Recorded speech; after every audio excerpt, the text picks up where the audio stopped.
ओल यानी जिम्मीकंद, जिसे सभी लोग परिचित हैं। इसे अलग अलग जगहों पर अलग अलग नामों से भी जाना जाता है, जैसे सूरन, कंद, चीना, बालूकंद इत्यादि। इसकी खेती पूरे भारत में प्राचीन काल से ही किया जा रहा है। साथ ही साथ अपने गुणों के कारण सब्जियों में जिम्मीकंद एक अलग स्थान रखता है। जिम्मीकंद यानी ओल में पोषक तत्व के साथ साथ अनेक औषधीय गुण भी पाए जाते हैं। अपने बिहार में इसकी खेती लोग अलग अलग पैमाने पर करते रहे हैं और इसे बहुत से किसान भाई लाभ भी ले रहे हैं। तो आइए हम आपको आज ओल की वैज्ञानिक खेती के बारे में बता रहे हैं, जिसे आप भी अपनाकर लाभ हासिल कर सकते हैं। अगर बांका जिले की बात करें तो यहाँ की जलवायु और मिट्टी इसके काफी अनुकूल हैं। यहाँ पर 1 हेक्टेयर में 50 से 60 टन ओल का उपज लिया जा सकता है और यहाँ के किसान इसे अपनाकर काफी तरक्की भी कर रहे हैं। जैसा कि अभी हम लोग देख रहे हैं, यहाँ पर ओल का पौधा है। ये ओल की प्रजाति जो हुई गजेंद्र है और बांका ज़िले के खासतौर से इस पठारी क्षेत्र के लिए ये बहुत ही अच्छा पौधा है, जो कि पठारी क्षेत्र पे लग सकता है ये पौधा, और यहाँ के लिए बिल्कुल नया है। जब हमारे कृषि विज्ञान केंद्र ने इसको यहाँ पे लाया और इसको लगाने के बाद यहाँ के किसान इसे देखकर काफ़ी प्रोत्साहित हुए और प्रोत्साहन के बाद उन्होंने ऐसा किया कि इसको लगाने का सोचा। अभी देख रहे हैं कि ये अब ओल उखड़ने की स्थिति में है, अब 1 महीने बाद ये उखड़ेगा। लेकिन हमारे पास लगभग अभी फ़िलहाल कम से कम 50 हेक्टेयर में क्षेत्र में लगाने के लिए किसान हमारे पास डिमांड आ चुका है, जबकि इतनी मात्रा में हमारे बीज भी नहीं है। तो इतनी अच्छी फसल यहाँ पे हो सकती है और इससे अर्थ उपार्जन यदि किसान करें तो आप देखेंगे कि लगभग इसका उपज 55 से 60 टन प्रति हेक्टेयर होता है और 60 टन प्रति हेक्टेयर होने का और बिक्री इसका जो मार्केट में है 12 रुपये प्रति किलो। 12 रुपये प्रति किलो होने का मतलब है कि 12,000 लगभग प्रति टन हुआ। इस तरह से देख रहे हैं कि 12 पचे 60 लगभग 6 लाख के आसपास का इसका ये आ जाएगा। तो आप देख रहे हैं कि कितना अच्छा ये है। सबसे पहले हम जानते हैं कि ओल की बुआई कैसे किया जाए।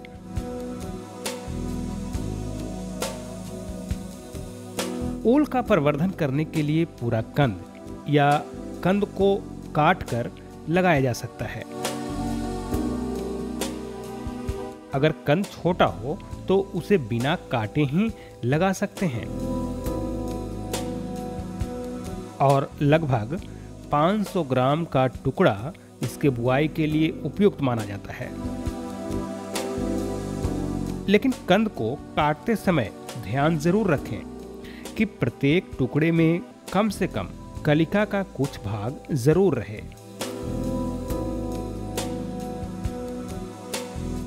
और लाइन से लाइन की दूरी 75 सेंटीमीटर रखें। साथ में इसे लगाने के लिए 1 से 1.5 फीट का गड्ढा जरूर खोद लें। इसकी खेती के लिए सर्वप्रथम हम जो तकनीक का इस्तेमाल करते हैं उसको किसी भी कंद को ले आते हैं। एक कंद का वजन लगभग 12 से लेकर के 20 किलोग्राम तक होता है। ये ओल जब पूरा ये होता है उसको हम कट कर लेते हैं। तो बड जो आप देख रहे हैं कि कलिका होती है, उस कलिके के भाग से काटते हैं उसको सीधा सीधा और लगभग आधा किलोग्राम मात्रा का इसका कंद हम लेते हैं और 75 सेंटीमीटर गुना 75 सेंटीमीटर नहीं, पौधे से पौधे की जो दूरी होगी वो भी 75 सेंटीमीटर और लाइन से लाइन की भी जो दूरी होगी, बीच का अंतर होगा, वो भी 75 सेंटीमीटर रखते हैं और 1 से 1.5 फीट गड्ढा खोदते हैं हम उसमें। अब बात कंद की बुआई के बारे में।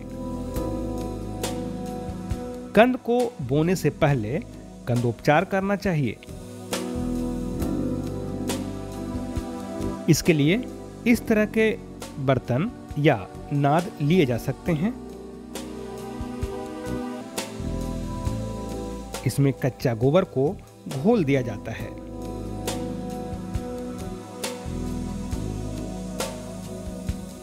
घोल तैयार करने के लिए 10 लीटर पानी में 5 से 6 किलोग्राम गोबर डालते हैं। इसके बाद 2 से 2.5 ग्राम बेविस्टिन का पाउडर घोल में मिला देते हैं।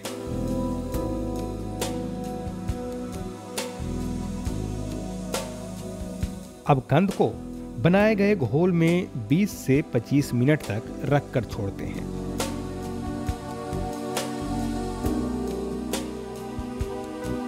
बीस से 25 मिनट रखने के बाद कंद को छायादार जगह पर सूखने के लिए छोड़ देते हैं।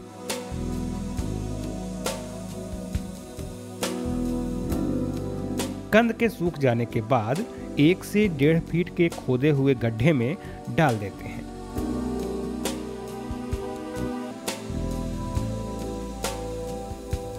अब गड्ढे की भराई कर देते हैं। इसके लिए वर्मी कंपोस्ट और भुरभुरी मिट्टी इसके ऊपर डालते हैं।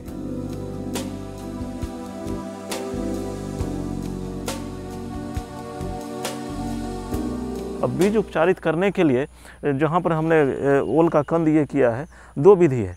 एक तो ये है कि सीधा सीधा बीज को उपचारित कर दें। दूसरा विधि जो सबसे उपयुक्त विधि है, उस विधि के बारे में हम आपको बताते हैं कि जो कंद हमारा कटा हुआ है उसको कोई नाद एक ले लेते हैं और नाद में जो कच्चा गोबर है, कच्चे गोबर का हम सोल्यूशन बनाते हैं, उसमें उसका घोल तैयार करते हैं।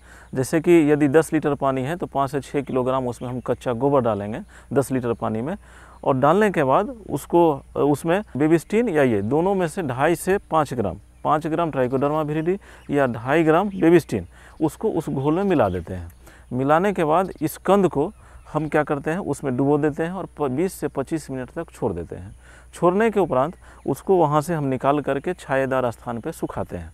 सुखाने के बाद तब हम इसका जो गड्ढे की भराई का जो मटेरियल उसमें रखते हैं, और गड्ढे में भराई में हम क्या करते हैं कि लगभग 10 से 15 ग्राम यूरिया, फिर 35 से 40 ग्राम सिंगल सुपर फॉस्फेट और इतना ही मात्रा में लगभग 50 ग्राम मात्रा में म्यूरेट ऑफ पोटास, साथ ही साथ हम 50 से 75 ग्राम के आसपास नीम का खल्ली और जो गोबर का खाद है वो 3 किलोग्राम या फिर वर्मी कंपोस्ट 2 किलोग्राम मिला करके उसको मिट्टी का भराई के लिए हम मीडिया तैयार कर लेते हैं और उस गड्ढे में ओल को रखते हैं। ओल को रखने के उपरांत उसकी मिट्टी से हम उसमें भराई कर देते हैं। एक ये बात थी। लेकिन हम जब कृषि विज्ञान केंद्र बांका जो बात करती है कि या कोई भी तकनीकी की बात होती है, उसमें हम करते हैं क्या कि लो कॉस्ट टेक्नोलॉजी की बात करती है, कम लागत में कैसे उपज हमको मिले। अब कम लागत में मिलने के लिए हम क्या करें कि जो ट्राइकोडर्मा विरिडी है या ट्राइकोडर्मा हर्जियनम है 160 से 170 रुपये प्रति किलोग्राम पड़ता है। अब इसकी मात्रा को चूँकि एक एक पैसा बचाना है, हम कैसे बढ़ाएं, उस कल्चर को कैसे बढ़ाएं। किसान के पास यदि उनको 5 हेक्टेयर लगाना है और 1 हेक्टेयर में ट्राइकोडर्मा विरिडी या हर्जियनम का 2.5 से 3 किलोग्राम मात्रा हमको लगता है, इस मात्रा को हम चाहें तो 30 हेक्टेयर के लिए भी बढ़ा सकते हैं। अब उस तकनीक को सीखनी है कि वो तकनीक एक्चुअली है क्या चीज़। उस तकनीक को करने के लिए किसान भाई क्या करें कि 1 किलोग्राम ट्राइकोडर्मा विरिडी ले लें, उसको 10 किलोग्राम गोबर जो सड़ा हुआ कंपोस्ट है, चूँकि जो ये ऑर्गेनिक मैटर ही इसका भोजन होता है, इसलिए उसको क्या करें कि गोबर की खाद को फैला दें। उसके ऊपर से नमी पानी का फुहारा डाल दें। फुहारा डालने के बाद ट्राइकोडर्मा विरिडी का 100 ग्राम लेयर हम डाल देते हैं। 100 ग्राम प्रति उससे भुरकाव कर दिए। फिर उसके ऊपर मक्का हर घर में उपलब्ध है, मकई का आटा जो है उसको हम 100 से 150 ग्राम उसके ऊपर छिड़क दें, फिर नमी उसके ऊपर दे दें, फिर हम गोबर का खाद दें, फिर नमी दे दें। इस तरह से करके हम 10 लेयर तैयार करेंगे। 10 लेयर में हमारा 1 किलोग्राम ट्राइकोडर्मा वो हमारा खपत हो जाएगा। और उस जो ट्राइकोडर्मा खपत होगा उसके बाद हम क्या करेंगे कि किसी पॉलीथीन से, जो भी हमारा पॉलीथीन है, पॉलीथीन से उसको ढक देते हैं मॉइस्चर पूरा दे करके, और नीचे से हम दबा देते हैं। आप देखेंगे कि 6 से 7 दिन के बाद उसमें एक तरह से कॉटनी जो कि कपास की तरह रुई का फाहा बनता है, उस तरह का माइसेलियम पूरा कवक जाल का फैल जाता है। अब ये देखें कि हमारा तैयार हो गया कितना, 1 क्विंटल। अब 1 किलोग्राम से 1 क्विंटल तैयार हो गया, और ये मीडिया हम तैयार कर रहे हैं 1 हेक्टेयर के लिए 2.5 किलोग्राम, ठीक है ना। तो लगभग ये कितना के लिए हो गया, लगभग 40 हेक्टेयर के लिए हमारा हो जाता है। तो आप देख लें कि 1 हेक्टेयर जो हमारा 1 एकड़ था उसका कितना गुना बढ़ गया, एक्सपेंड हो गया ये चीज़। तो जो 160 रुपया है उसके दाम में भी घटोतरी आएगी, और ये दाम बिल्कुल पैसे में आ जाएगा। 160 रुपया नहीं होकर के 1 रुपये समथिंग के आसपास ये किलो पर पड़ जाएगा। अब इसमें लगने वाले रोगों के बारे में हम आपको बता रहे हैं। खास तौर पर इसमें गलन रोग लगता है। इस रोग के लग जाने से पौधे झुक जाते हैं और जमीन की सतह से लग जाते हैं। इसे रोकने के लिए बेहतर यही होगा कि जल निकास की उचित व्यवस्था रखें। और क्या करें, आइए जानते हैं वैज्ञानिक से। तो इसमें जो बीमारी लगती है एक तरह की, जिससे कि आप देखें कि यहाँ पे लगा हुआ है गलन की बीमारी, तो आर्द्र गलन इसमें लगता है, जिसके कारण ये पौधा जो है ये गल जाता है। गलने के उपरांत फंगस के कैसे अटैक करता है और गला करके ये सीधे सीधे ये पौधे को गिरा देता है। तो इससे निजात आप उसमें पा सकते हैं कि इस तरह की कोई विल्टिंग की शिकायत उसमें नहीं होगी। ध्यान देने की बात यह है कि यदि हम ट्राइकोडर्मा विरिडी या ट्राइकोडर्मा को हम इस्तेमाल करते हैं तो हमको किसी भी फफूंदनाशी का प्रयोग नहीं करना है। नहीं तो उस फफूंदनाशी का यदि प्रयोग करेंगे तो हमारा ये ट्राइकोडर्मा विरिडी जो है वो हमारा मर जाएगा, वो प्रजाति की मर जाएगी वो। इसके लिए किसान भाई हमारे इंडोफिल M45 2.5 ग्राम मात्रा 1 लीटर पानी मिला करके उसका स्प्रे करें, या फिर रोपते समय ही ट्राइकोडर्मा विरिडी या ट्राइकोडर्मा हर्जियनम, जिसका कि हमने बताया था कि किस तरह से उसको उपचारित कर करके आप कल्चर तैयार करके आप लगाते हैं, तो इसका प्रकोप हमारे फसल पर नहीं होता है। किसान भाइयों, इसके अलावे भी कुछ और बातें हैं जिसका आप जरूर पालन करें। जैसे हमेशा उच्च कोटि के बीज का ही प्रयोग करें, या अपने कृषि विज्ञान केंद्र से संपर्क कर इसकी उन्नत बीज आप खरीद सकते हैं। खास तौर से इसका रोपने का जो ये समय है वो मार्च अप्रैल से लेकर के जून तक हम इसकी रोपाई करते हैं खेतों में, और इसकी कटाई यही दिसंबर फर्स्ट वीक से हम इसको उखाड़ते हैं। ठीक है, उसके बाद हम इसको धूप लगा करके छायादार स्थान पर रख लेते हैं, और फिर इसकी हम इसी कंद की बुआई मार्च अप्रैल में करते हैं। तो ये बहुत ही अच्छा फसल हमारे बांका जिले के लिए है। सबसे पहले तो अच्छा ये होता है कि किसी भी मान्यता प्राप्त संस्था से आप बीज को ले लें। हमारा कृषि विज्ञान केंद्र हुआ जो, या फिर हमारे कृषि विश्वविद्यालय है जो बिहार कृषि विश्वविद्यालय, वहाँ से आप ले लें, या किसी भी सरकारी संस्थान से लें जिससे कि विश्वसनीयता होगी। दूसरा चीज़, यदि किसान के पास ये 1-2 साल पहले लिए हैं तो उस कंद को भी आप प्रयुक्त कर सकते हैं। व्यवहार में लाने की बात यह है कि जब भी कुछ करें तो आप बीज को उपचारित करके आप लगावें। जमीन का चुनाव ऐसा करें जहां पानी नहीं लगे और हल्की मिट्टी का जमीन हो। बांका जिला जो हमारा है ये पठारी क्षेत्र है ज़्यादातर, तो इसके लिए तो ऐसा ज़मीन का चुनाव करें जहाँ की पानी नहीं लगे। अमूमन यहाँ पर भारी मिट्टी है, तो देखें क्या कि जहाँ पर आप पठारी क्षेत्र में जहाँ लगा रहे हैं, जहाँ की मिट्टी थोड़ी सी हल्की हो, क्योंकि कंद बैठना है इसको, तो कंद बैठने के लिए थोड़ी सी हल्की मिट्टी हो। यदि भारी मिट्टी में प्रयोग कर रहे हैं, थोड़ा सा कंपोस्ट की मात्रा को बढ़ा दें। लगाने के बाद जब देख लें कि इसका कंद लगभग 18 से 20 दिन में निकलना शुरू करता है, यदि नहीं निकल रहा है, स्प्राउटिंग नहीं आ रहा है, तो पहली सिंचाई एक हल्की सिंचाई उस समय कर दें। इससे क्या होगा, चूँकि मार्च अप्रैल मई का महीना काफ़ी गर्मी का महीना होता है और उस समय पानी की कमी होती है, तो एक हल्की सिंचाई जो ही आप करेंगे तो वो स्प्राउट निकलना शुरू कर देगा। नहीं तो अगर सिंचाई की व्यवस्था भी नहीं है, चूँकि हमारा जो बांका जिला है, बांका जिला में वाटर स्कैरसिटी है, पानी की कमी पाई जाती है, तो पहली जो मानसून की वर्षा, किसान को बिल्कुल चिंतित नहीं होना है कि हमारा अंकुरण नहीं हुआ है। तो जब मानसून की पहली बरसात होगी, पहली बौछार पड़ेगी, पानी खेत में आएगा, त्यों ही ये स्प्राउट निकलना हमारा उसमें से शुरू हो जाएगा। तो बिल्कुल आप ये निश्चिंत रहो कि हमारा जो भी ओल है वो नहीं निकल रहा है, ये 2 महीने बाद भी निकलता है। ठीक है, तो ये निकलने उसके बाद 30 से 35 दिन के बाद आप नमी इस खेत में बनाए रखना बहुत ज़रूरी है। लेकिन जब मानसून की बरसात होती है तो हल्की फुल्की फुहार पड़ते रहती है, उसको नमी को ख्याल रखते हुए आप पानी दे दें, नमी बरकरार रखना चाहिए इसमें। अब इसके भंडारण को भी थोड़ा जान लेते हैं। भंडारण करने के लिए ओल की खुदाई के बाद धूप में हल्का सुखा देते हैं। सुखाने के बाद इसे छायादार स्थान पर रख लिया जाता है। ऐसा करने पर इसमें सड़न की संभावना कम रहती है।